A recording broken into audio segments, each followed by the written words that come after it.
ಚೌಡದೇನಹಳ್ಳಿ ಸರ್ಕಾರಿ ಶಾಲೆಯಲ್ಲಿ ಅದ್ದೂರಿಯಾಗಿ ಸ್ವಾತಂತ್ರ್ಯ ದಿನಾಚರಣೆ ಆಚರಣೆ.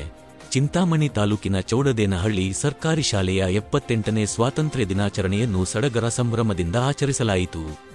ಕಾರ್ಯಕ್ರಮದಲ್ಲಿ ಭಾಗವಹಿಸಿ ಮಾತನಾಡಿದ ಜಿಲ್ಲಾ ಪ್ರಧಾನ ಕಾರ್ಯದರ್ಶಿ ಮುರುಗಮಲ್ಲ ಜೆ ಮುಸ್ತಫಾರವರು ಸ್ವಾತಂತ್ರ್ಯಕ್ಕಾಗಿ ಹೋರಾಟ ಮಾಡಿದವರ ಬಗ್ಗೆ ಸಂಪೂರ್ಣವಾಗಿ ಭಾಷಣ ಮಾಡಿದರು. ಈ ಸಂದರ್ಭದಲ್ಲಿ ಉಪಾಧ್ಯಕ್ಷ ನಾಗಾರ್ಜುನ, ತಾಲೂಕು ಅಧ್ಯಕ್ಷ ಆಸೀಫ್, ಅಕ್ರಮ್, ಅರ್ಚನಾ, ಶಾಲೆಯ ಮುಖ್ಯ ಶಿಕ್ಷಕ ಶಂಕರಪ್ಪ ಹಾಗೂ ಗ್ರಾಮಸ್ಥರು ಭಾಗವಹಿಸಿದ್ದರು.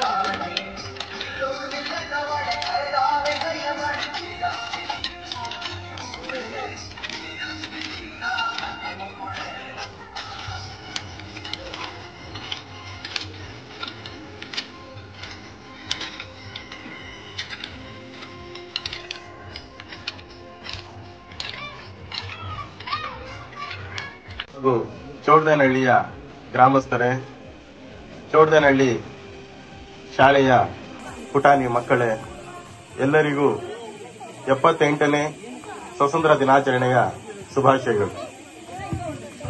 ಮೊದಲಿಗೆ ಸ್ವಾತಂತ್ರ್ಯ ಅಂದ್ರೇನು, ಸ್ವಾತಂತ್ರ್ಯ ಯಾವಾಗ ಬಂತು? ಸುಮಾರು 330 ವರ್ಷಗಳ ಕಾಲ ನಮ್ಮನ್ನು ಆಳಿದ ಬ್ರಿಟಿಷರ ಕಪಿಮುಷ್ಟಿಯಿಂದ ಬಿಡುಗಡೆ ಹೊಂದಿದ ದಿನವನ್ನು ನಾವು ಸ್ವಾತಂತ್ರ್ಯ ದಿನಾಚರಣೆ ಎಂಬುದಾಗಿ ಆಚರಿಸ್ತೀವಿ. ಸ್ವಾತಂತ್ರ್ಯ ದಿನಾಚರಣೆ ಆಗಸ್ಟ್ 15, 1947ರಂದು ನಮಗೆ ಸಿಗುತ್ತೆ. ಏನು ಸ್ವಾತಂತ್ರ್ಯ ದಿನಾಚರಣೆ ನಮ್ಗೇನು ಪುಕ್ಸಟ್ಟೆಗೆ ಏನು ಕೊಳ್ಳಿಲ್ಲ. ಅದೆಷ್ಟೋ ಜನರ ಬಲಿದಾನ, ಪರಿಶ್ರಮ, ಅದೆಷ್ಟೋ ಸ್ವಾತಂತ್ರ್ಯ ಹೋರಾಟಗಾರರು ತಮ್ಮ ಪ್ರಾಣಗಳನ್ನು ಒತ್ತೆ ಇಟ್ಟು ನಮಗೆ ಸ್ವಾತಂತ್ರ್ಯ ತಂದುಕೊಡ್ತಾರೆ. ಅಂತದ್ರಲ್ಲಿ ಮೊದಲಿಗೆ